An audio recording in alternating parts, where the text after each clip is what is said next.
بہت زمانہ پہلے ایک شہر میں علاء الدین نام کا لڑکا رہتا تھا۔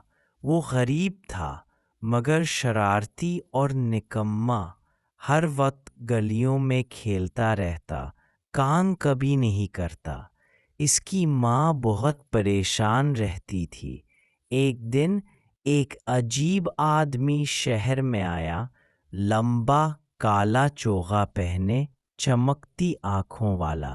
اس نے علاء الدین کو دیکھا اور مسکرا کر کہا، بیٹا تم میرے بھانجے ہو، میں تمہیں پہچان گیا۔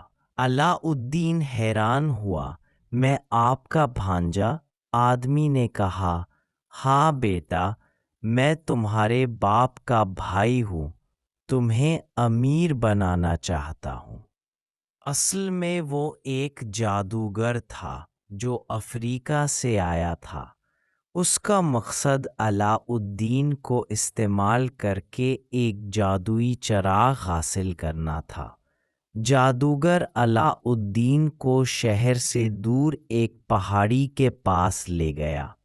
وہاں اس نے منتر پڑھے، زمین پھٹ گئی اور ایک تنگ غار کا دروازہ ظاہر ہوا۔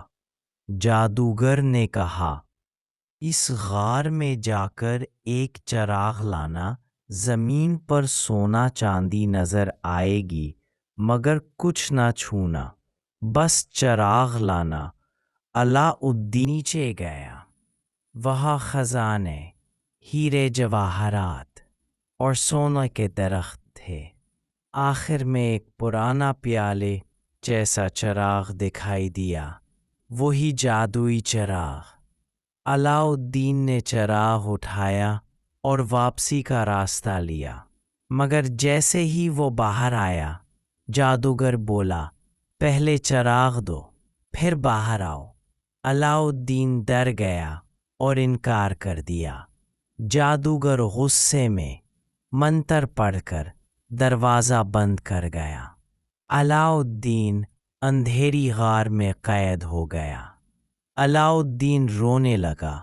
اچانک اس نے چراغ پر ہاتھ پھیرا تاکہ صاف کرے، اور جھٹ سے ایک جن ظاہر ہوا۔ جن بولا، اے میرے مالک، حکم کرو، میں حاضر ہوں۔ علاء الدین حیران رہ گیا۔ اس نے کہا، مجھے یہاں سے باہر نکالو۔ جن نے فوراً زمین ہلا دی اور علاء الدین باہر آ گیا۔ وہ گھر پہنچا، ماں کو سب کچھ بتایا۔ ماں نے چراغ صاف کرنے کی کوشش کی، پھر سے جن نمودار ہوا۔ وہ بولا، کیا حکم ہے اے میری مالکہ؟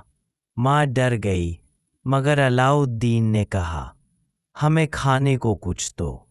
اگلے ہی لمحے سونے کے برتنوں میں کھانا لے آیا۔ یوں ان کی زندگی بدل گئی۔ اب علاء الدین امیر اور عقل مند ہو گیا۔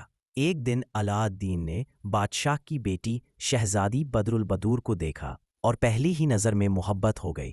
اس نے بادشاہ سے اس کا رشتہ مانگا، مگر بادشاہ نے شرط رکھی، سونے کے 40 کھانے، ہر ایک میں ہیرے جواہرات بھرو۔ جن نے لمحوں میں سب تیار کر دیا۔ یوں علاء الدین کی شادی